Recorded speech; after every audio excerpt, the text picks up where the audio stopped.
أما بعد وعنه قال قال رسول الله صلى الله عليه وسلم تعس عبد الدينار وعبد الدرهم وعبد الخميصة إن أعطي رضي وإن لم يعط سخط وإذا شيك فلا انتقش طوبى لعبد آخذ بعنان فرسه في سبيل الله أشعث رأسه غبرة قدماه إن كان في الحراسة كان في الحراسة وإن كان في الساقة كان في الساقة إن استأذن لم يؤذن وإن شفع لم يشفع رواه البخاری۔ حضرت بریرہ سے روایت ہے، کہتے ہیں کہ رسول اللہ صلی اللہ علیہ وسلم فرماتے ہیں کہ ہلاک ہو وہ شخص جو دینار کا غلام ہو، ہلاک ہو وہ شخص جو درہم کا غلام ہو، یعنی مال و دولت کا غلام ہو، وعبد الخمیسہ، اور ہلاک ہو وہ شخص جو چادر کا غلام ہو۔ اس سے خاص قسم کی چادر مراد ہے جو اس وقت فخر کے طور پر پہنی جاتی تھی، دار چادر ہوتی تھی، اور اس سے لوگ اتنی محبت کرتے تھے کہ اس کو اپنے سے جدا نہیں کرنا چاہتے تھے، اور وہ اعلیٰ ملابس میں سے شمار ہوتا تھا، اعلیٰ لباس میں سے شمار ہوتا تھا۔ تو اس کے ساتھ جو ہے لوگوں کی حد درجہ محبت کی وجہ سے رسول اللہ صلی اللہ علیہ وسلم نے اس کا بھی ذکر کیا، لباس میں چادر کا ذکر صرف اس لیے کیا کہ چادر کا غلام وہ بھی ہلاک۔ اب جو آدمی پیسوں کا غلام ہے، دنیا کا غلام ہے، دینار و درہم کا غلام ہے، لباس کا غلام ہے،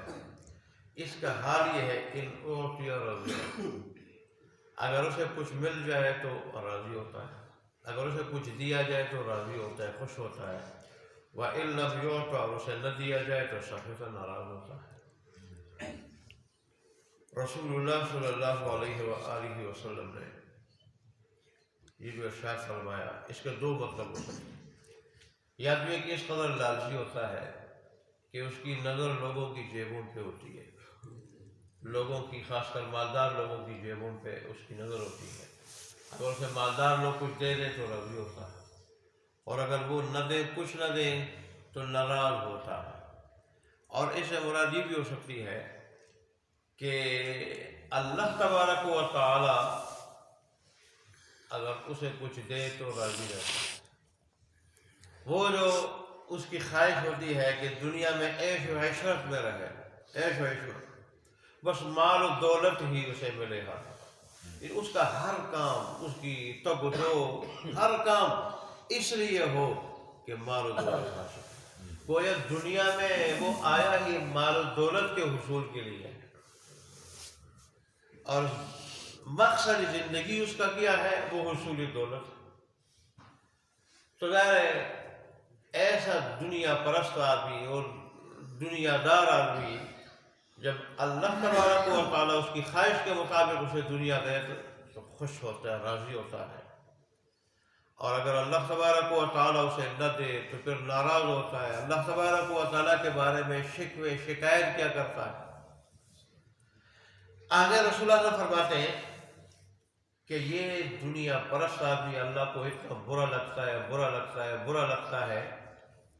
اور اس لیے تو رسول اللہ صلی اللہ علیہ وسلم بار بار اس کے لیے دعا کر رہے ہیں، ہلاک ہو دینار و درہم کا غلام، ہلاک ہو چادر کا غلام، بار بار بد دعائیں کر رہے ہیں رسول اللہ صلی اللہ علیہ وسلم، بد دعائیں، اس لیے کہ ایسا آدمی اللہ تبارک و تعالیٰ کے نزدیک مبغوض ترین ہے، مبغوض ترین۔ جیسے ایک روایت میں آیا ہے کہ دنیا مردار ہے، اور ظاہر مردار کے پیچھے کتے جاتے ہیں، تو دنیا کو طلب کرنے والے کتے ہیں، کتے ہیں، ان کی مثال کتوں کی ہے۔ مراد دنیا کی محبت ہے۔ ویسے ذاتی طور پر مال کوئی بری چیز نہیں ہے، جتنا بھی مال ہو، کیا صحابہ کرام کے پاس تھوڑا مال تھا؟ میں نے 2 دن بتایا تھا آپ کو، شاید بتایا تھا یا درس میں بتایا تھا، قرآن کے درس میں، کہ حضرت عبد الرحمن بن عوف رضی اللہ تعالیٰ عنہ کی 4 بیویاں تھیں، اور ایک بیوی کو 4 ارب روپے ترکے میں ملے تھے۔ 4 بیویوں کو کتنا ملا ہوگا؟ مال و دولت ذاتی طور پر کوئی بری چیز نہیں، اس کی محبت میں گرفتار ہو جانا اور اسی کو سب کچھ سمجھ کے آخرت کو فراموش کر دینا، رب کو ناراض کر دینا، اللہ کے دین کو چھوڑ دینا، اللہ کے دین کو چھوڑ دینا اور غریب لوگوں کو حقارت کی نظر سے دیکھنا، اللہ کے دین پہ خرچ نہ کرنا، مال کے حقوق نہ ادا کرنا، اس قدر محبت اس دنیا کا دل میں آ جائے کہ بس یوں سمجھے، لوگ یوں سمجھے کہ یہ تو دنیا میں دنیا کے لیے آیا ہے، مال و دولت کے لیے آیا ہے، یہ چیز بری ہے۔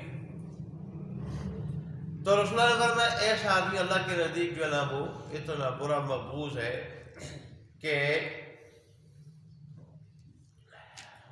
اذا شیک فلن تقشا، جب اس کو کوئی معمولی آفت پہنچ جائے اور اس کے لیے وہ بلائے، اس کے لیے وہ کسی کو بلائے تو اس کی مدد نہ کی جائے۔ ویسے انتقاش کہا جاتا ہے پاؤں سے کانٹا نکالنا، اور مراد یہاں یہ ہے کہ معمولی آفت بھی اس کو پہنچ جائے، معمولی تکلیف بھی پہنچ جائے اور لوگوں کو مدد کے لیے پکارے تو معمولی تکلیف پہ بھی اس کی مدد نہ کی جائے۔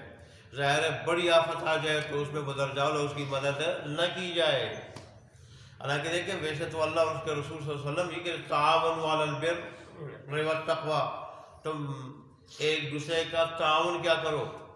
تعاون کیا کرو، مدد کیا کرو نیکی اور تقوی کے کاموں میں۔ اور رسول اللہ نے یہ بھی ارشاد فرمایا واللہ فی عون العبد ما کان العبد فی عون اخی،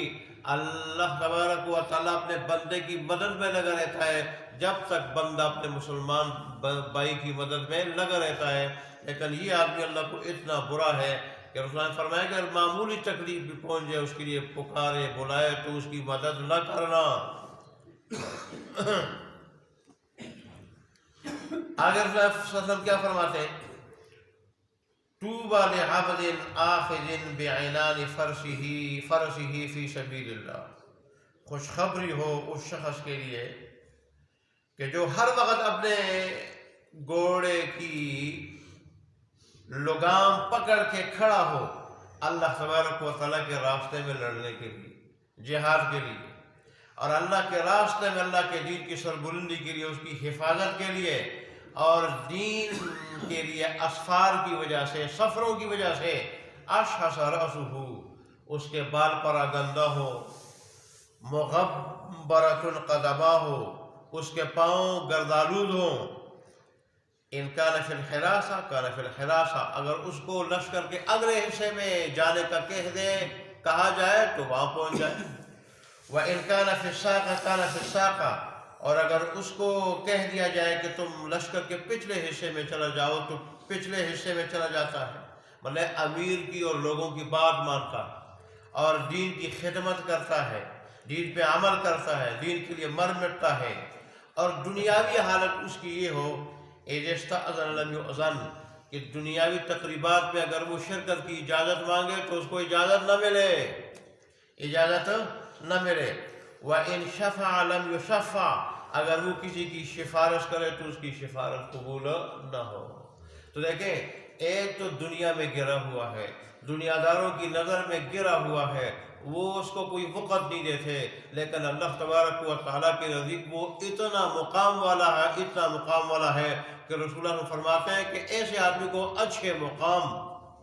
اور اس کا جو درجہ ہے اس کی وجہ سے رب کے ہاں جو اس کی نیک بختی ہے، خوش بختی ہے، اس کی وجہ سے اس کے لیے کیا ہو، خوشخبری ہو۔ اور دوسرا جس نے دنیا کو سب کچھ سمجھ کے ساری تگ و دو اس کے لیے ہو، گویا دنیا میں دنیا جمع کرنے کے لیے آیا ہو، رسول اللہ صلی اللہ علیہ وسلم نے اس کے لیے بار بار ہلاکت کی بد دعا فرمائی اور فرمایا کہ یہ آدمی اس قابل بھی نہیں کہ معمولی آفت پہ اگر یہ کسی کو مصیبت پہ کسی کو بلائے مدد کے لیے اس کی مدد نہ کی جائے۔ تو اللہ تبارک و تعالی ہمیں اللہ اور اس کے رسول کی اور اس کے دین کی محبت، قرآن کی محبت، اس پہ مر مٹنے کی محبت نصیب فرمائے، اور دنیا کی محبت اللہ تبارک و تعالی ہمارے دلوں سے نکال لے، ہمیں عمل کرنے کی توفیق عطا فرمائے۔ الحمدللہ رب العالمین ولا تقیم والصلاة علی رسول محمد وعلی آلہ وصحبہ اجمعین۔ ربنا ظلمنا انفسنا وان لم تغفر لنا وترحمنا لنكونن من الخاسرين. ربنا اتنا في الدنيا حسنه وفي الاخره حسنه وقنا عذاب النار. اللهم انك عفو كريم تحب العفو فاعف عنا يا مولانا. اللهم انا نعوذ بك من فتنه المحيا والممات. اللهم انصر الاسلام والمسلمين. اللهم انصر الاسلام والمسلمين. اللهم انصر من نصر دين محمد صلى الله عليه وسلم واجعلنا منهم. اللهم انصر من خذل دين محمد صلى الله عليه وسلم ولا تجعلنا منهم. اللہ تبارک و تعالی ہماری اس نماز کو سننے سنانے کو اپنی بارگاہ میں قبول منظور فرما اور اس میں جو اجر و ثواب آپ نے مقدر فرمایا ہے وہ ہمیں نصیب فرما. اللہ تبارک و تعالی آپ سے لے کے مرتے دم تک فرائض ادا کرنے کی، حرام سے بچنے کی اور اپنے دین کی باتیں سننے اور سنانے کی اور اپنے دین کے ساتھ محبت کرنے کی توفیق عطا فرما. اللہ تبارک و تعالی ان باتوں پہ اللہ تبارک و تعالی 100% مکمل عمل کرنے کی توفیق عطا فرما. اس مجلس کو ہماری نجات کا ذریعہ بنا دے، ایسی نجات کو اس کے بعد پھر کبھی پکڑنا ہو. اللہ تبارک و تعالی تمام بیماروں کو شفاء کامل عاجلہ مستمر عطا فرما. پریشان حضرات کی پریشانی دور فرما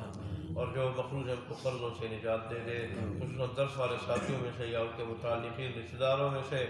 کوئی بیمار ہے یا کوئی پریشان ہے یا کوئی مقروض ہے تو ان کو ان مصیبتوں سے نجات دے دے. اللہ تبارک و ہمیں دنیا آخرت دونوں کی خوشیاں نصیب فرما، دونوں کی مصیبتوں سے بچا. آخرت کی خوشیاں ابتدائی سے نصیب فرما، آخرت کی مصیبتوں سے ابتدائی سے محفوظ فرما. ہم سے راضی ہو جا،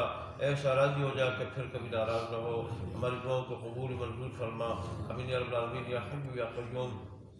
ربنا تقبل منا انك انت السميع العليم وتب علينا انك انت التواب الرحيم. وصلى الله على خير خلقه محمد وعلى اله وصحبه اجمعين برحمتك يا ارحم الراحمين. جزاك الله.